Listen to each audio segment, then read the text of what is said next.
Previously on Maplstory the novel, Sacred Tears. He tried desperately to harness it once again and combat the darkness, but it seemed there was no conclusive way to simply think of light and erase or push back the darkness. When he was alone, she would come to him, putting her arms around his shoulders and reading the journal he would often look into. It consisted of notes that described darkness, light, and their ultimate forms. Fascinating concepts for a human to be looking into.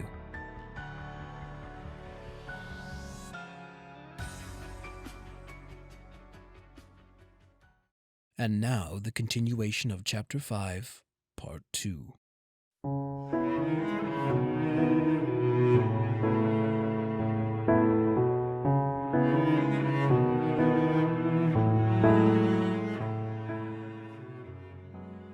My light. My ultimate light is gone. Dane whispered to himself one day. His acts gave him insight into the famine's cause. Darkness within the world was becoming stronger. It still didn't help with the growing loneliness. Women still came to him as they always had, talking with flirtatious tones, making him feel all the lonelier. And yet, that presence lingered. Was he going mad? The amount of sorrow he was surrounded by daily might be diminishing his own light and pulling him in farther than he wanted. Had his light turned inward and began absorbing the darkness around him? As he traveled, his healing abilities began to gain him worldwide recognition, even healing people on the brink of death. Dane as well began to notice that his magical powers were more potent than before.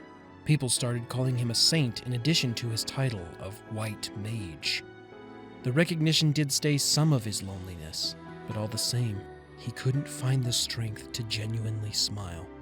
And then it occurred to him, if the ultimate light was the strongest when two people with outward directed light shared it with each other, then perhaps all he needed was to seek out another. He needed someone like Menodora whose light was always directed outward. Yes, that has to be it. If I do that, perhaps then it will allow me to heal this land and myself as well. His thoughts raced when he found time to be alone after a long day's duty and seek out women with this trait. There would be those he thought he saw a small part of Menodora in and desperately waited for that person to become her. However, it would only lead himself and others to be hurt all the more, ultimately further diminishing what little of Menodora's light was left. Most, if not all, only carried with them inward-facing light. Perhaps if I cannot find light to strengthen my own, then perhaps I will go seek out the darkness, and light will come to me. Dane reasoned with himself. Rumors of a dark and shadowed land, known as the Forest of Peace, were sometimes heard as he sought out love. Upon searching out this forest, he found it to be on the far southeast corner of Usoria, 3 days' journey past the East Dragon Forest. That is where I must go. Darkness is darkness, he thought. But what would it accomplish? What would his reason be for traveling so far east? There were no villages, no towns. Not even the forest village of Lifra was there any longer. All the same, he searched for it. Perhaps if he could study darkness in a place of shadows, he would understand how to rid himself of it. As he sat plotting the forest's location in his journal one evening, a cleric of Ariel came wandering into his camp. "You wouldn't happen to be the White Mage, would you, young man?" The aging cleric asked, heavily leaning against his well-weathered staff. I am he.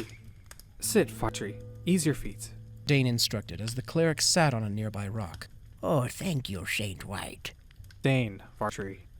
There is no need to call me by such lofty titles. "Oh?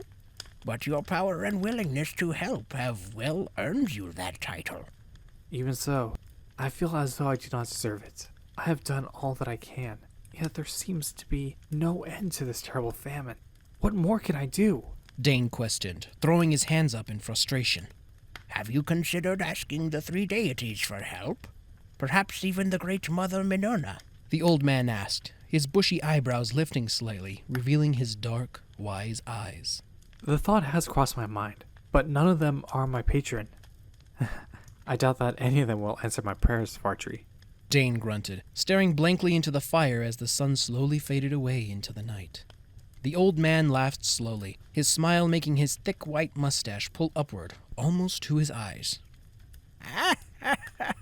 Perhaps then you require a pilgrimage. The old man looked around a bit. Where are we? Arentia, Farchery. Dane smiled, wondering if he would be like this old man one day. Ah, yes. There is a great tree in the Victorani province far north of here. I have never been that far myself, as I am from Alneth in the northwest region. I doubt these old legs could carry me that far now. Seek out that tree. It is said that it is the footstool of Haim, deity of life. And what am I supposed to do when I reach this tree? Beg for his help? Or seek out some object that will end this famine? Bring it to him as an offering? Dane scoffed, knowing that deep down, he wanted to believe that deities did exist. I doubt that he would be so callous as that. It wouldn't hurt, could it?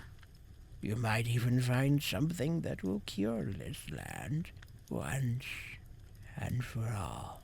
The old man smiled, leaning against his staff and promptly falling asleep. Dane grinned, helping the man to the ground to sleep and putting his blanket over him. Victorani. Perhaps I will travel there. But first, I must pay a visit to my grandfather in Azwan.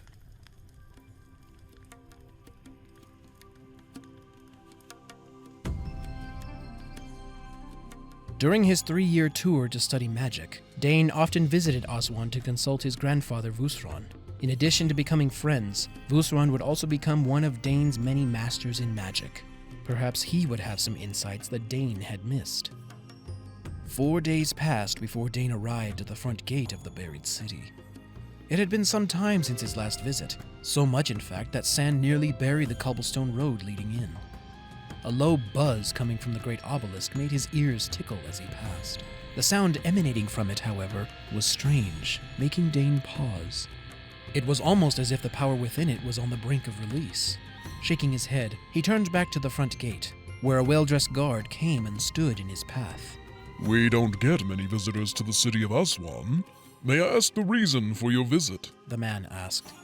Dane looked the guard over, noting that he didn't have a trace of darkness surrounding him, nor any light for that matter.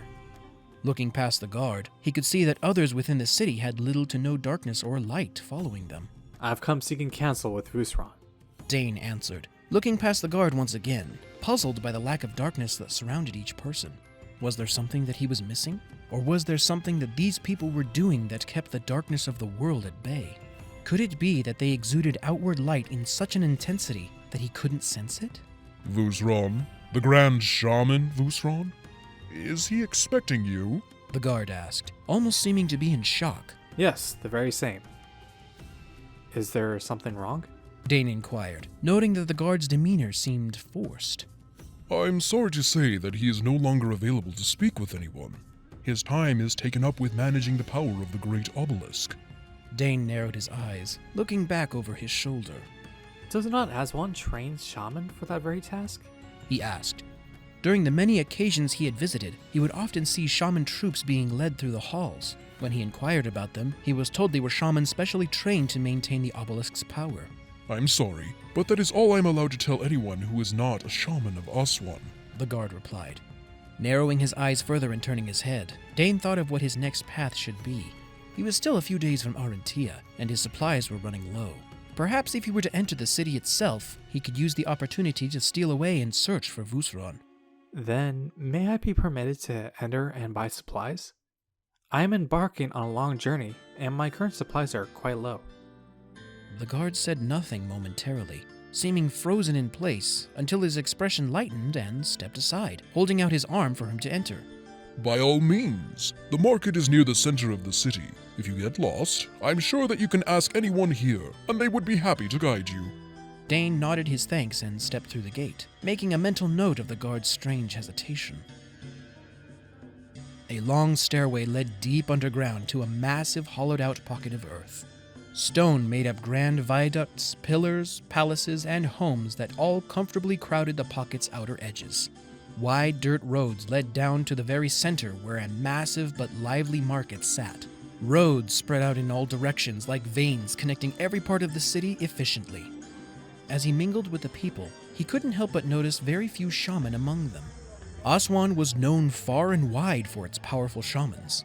Fusran told stories of how the streets would nearly be split evenly between civilians and shaman walking them. But in the city Dane saw, there was not a shaman among them, save for maybe one or two. Excuse me, but where are the shaman? I've heard that the city is well known for them. He asked a grocer as he packed his knapsack. That is something that I too would like to know. About 2 years ago, there was a sharp decline in the number of shamans being trained due to all the Grand Masters mysteriously dying within a short time. It is all quite strange. Dane lowered his brow and pursed his lips. There was something else at work here. Yes, it was rather refreshing to see the lack of darkness here, but it was the lack of light that concerned him, both of which seemed forced somehow. Dane decided that he would stay for a short while and study the city. He noted almost immediately that indeed the absence of light and dark was forced. Unfortunately, the cause was something that Dane couldn't ascertain. Breaking for lunch and reading over the notes he had taken, Dane felt someone watching him and looked up. He spotted a young shamaness standing among the crowd, surrounded by 3 guards and an attendant. Her golden brown eyes and fire-red hair made her stand out immensely. Her stare lingered on him for a while before she leaned down and said something to her attendant and left. The attendant bowed and quickly made her way through the crowd directly for Dane. He tensed, but kept his eyes focused on the attendant. He noted that as she weaved through the people, none of them really seemed to be aware of her, but moved around her nonetheless. Dane half turned his gaze down, scribbling something in his journal before the attendant was upon him. Excuse me, sir. My lady, Grandmaster Hilda, asks for a word with you. Dane shut his journal, tucking it within his bag, and sat back as he reached for the cup of drink he had. Is there something wrong? Dane asked in return, his stare burning through her over his cup. The woman seemed to falter, her hand twitching as though signaling to someone off to the side to stay put. No, nothing of the sort. Are you not the white mage? She asked. Dane narrowed his eyes slightly before setting his cup down, spinning it on his plate. He hadn't told anyone that name in this city, so how was it that she knew who he was? I am. But what would Hilda want with a lowly cleric such as myself? That is something that I don't know. I am sure my lady is eager to meet you, so if you would follow me, please. She asked, holding out her hand. Dane was unsure of what this would reveal, but there was only so much he could do to resist someone of high standing.